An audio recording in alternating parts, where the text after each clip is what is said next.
രമേശ് ചെന്നിത്തല ഒരു ശതക്കണക്ക് പറയുന്നത് കേട്ടു. സാർ അതല്ല, അതിനും മേലെ എന്ന് പറഞ്ഞിട്ടില്ലേ?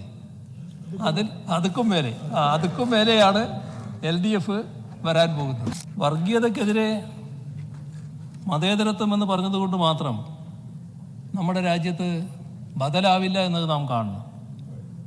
ആഗോളവൽക്കരണ നവ ഉദാരവൽക്കരണ നയങ്ങളുണ്ട്. സർ, ആ നയം ആരുടേതാണ്? ഇവിടെയാണ് കോൺഗ്രസ് ആലോചിക്കേണ്ട കാര്യം. ആഗോളവൽക്കരണ നയം, നവ ഉദാരവൽക്കരണ നയം ഒക്കെ ഒരു ഘട്ടത്തിൽ അംഗീകരിക്കുന്നത് കോൺഗ്രസ്സാണ്. കോൺഗ്രസിൻ്റെ നേതൃത്വത്തിലുള്ള ഇന്ത്യ ഗവൺമെൻറ്റാണ്. അന്നതിന് അതിൻ്റേതായ ന്യായങ്ങൾ നിങ്ങൾ കണ്ടിട്ടുണ്ടാവും. പക്ഷെ ഇപ്പോൾ രാജ്യത്തിൻ്റെ അനുഭവം എന്താണ്? എത്രമാത്രം അപകടകരമായിട്ടാണ് കാര്യങ്ങൾ നീങ്ങുന്നത്.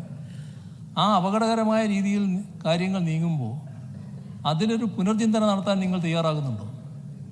അത് ശരിയല്ല എന്ന് പറയുന്നുണ്ടോ? അതിനെ തള്ളിപ്പറയാൻ തയ്യാറാകുന്നുണ്ടോ? അപ്പോൾ തള്ളിപ്പറയാത്ത കാലത്തോളം നിങ്ങൾക്കും BJPക്കും ഒരേ സാമ്പത്തിക നയം എന്ന നിലയിലേ വരുന്നത്. ഒരേ സാമ്പത്തിക നയമുള്ള നിങ്ങളെങ്ങനെയാണ് BJPയുടെ ഒരു ബദൽ ശക്തിയായി മാറുക? അപ്പോൾ ഇവിടെ എല്ലാ കാര്യങ്ങളിലും നേരത്തെ തെങ്കൽ ഡ്രാഫ്റ്റ്, ഗാട്ട് കരാറ്, ലോക വ്യാപാര സംഘടനയുമായുള്ള കരാറുകൾ, ഇങ്ങനെ രാജ്യത്തിൻ്റെ പരമോന്നതാധികാരം ഇല്ലാതാക്കുന്ന നടപടികൾ കോൺഗ്രസ് സർക്കാരുകളുടെ സംഭാവനയായിട്ടൊരു കാലത്ത് ഉണ്ടായിട്ടുണ്ടല്ലോ. ഇന്നത്തെ കാലത്ത് അത് പുനർചിന്തന നടത്തേണ്ട സമയമായില്ലേ? അത് തെറ്റായിപ്പോയി എന്ന് സമ്മതിക്കണ്ടേ? എന്നിട്ട് ആ നയത്തിനെതിരെ വരണ്ടേ? നമ്മുടെ കർഷകരുടെ, തൊഴിലാളികളുടെ, ചെറുകിട കച്ചവടക്കാരുടെ എല്ലാം നടുവൊടിക്കുന്ന സാമ്പത്തിക നയങ്ങളാണല്ലോ നവ ഉദാരവൽക്കരണ നയങ്ങളുടെ ഭാഗമായി നടപ്പാക്കുന്നത്. അപ്പോൾ ആ നയം BJP ഇപ്പോൾ കൂടുതൽ ശക്തമായി നടപ്പാക്കുന്നു. അതിൻ്റെ തുടക്കക്കാർ നിങ്ങളും ഇപ്പോൾ നയത്തിൽ അതിനോടൊപ്പം നിൽക്കുന്നു. നിങ്ങൾക്കെങ്ങനെ BJPയുടെ ബദൽ ശക്തിയാകാൻ പറ്റും?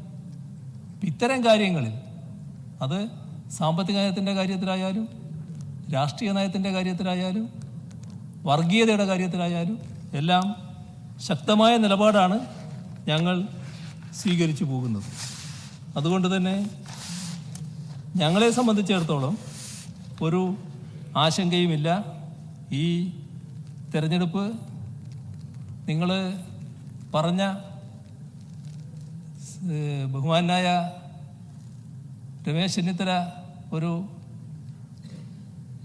ശതക്കണക്ക് പറയുന്നത് കേട്ടു. സാർ അതല്ല, അതിനും മേലെ എന്ന് പറഞ്ഞിട്ടില്ലേ? അതുക്കും മേലെയാണ് LDF വരാൻ പോകുന്നത്. ആ അവസ്ഥയാണ് കേരളത്തിൽ. അത്തരമൊരു സാഹചര്യമാണുള്ളത്. ബാക്കി ജനങ്ങൾ തീരുമാനിക്കട്ടെ. ജനങ്ങളാണല്ലോ കാര്യങ്ങളെല്ലാം തീരുമാനിക്കേണ്ടത്. നമുക്ക് അവിടെ കാണാം എന്താണ് അതുമായി ബന്ധപ്പെട്ട് പറയാനുള്ളത്.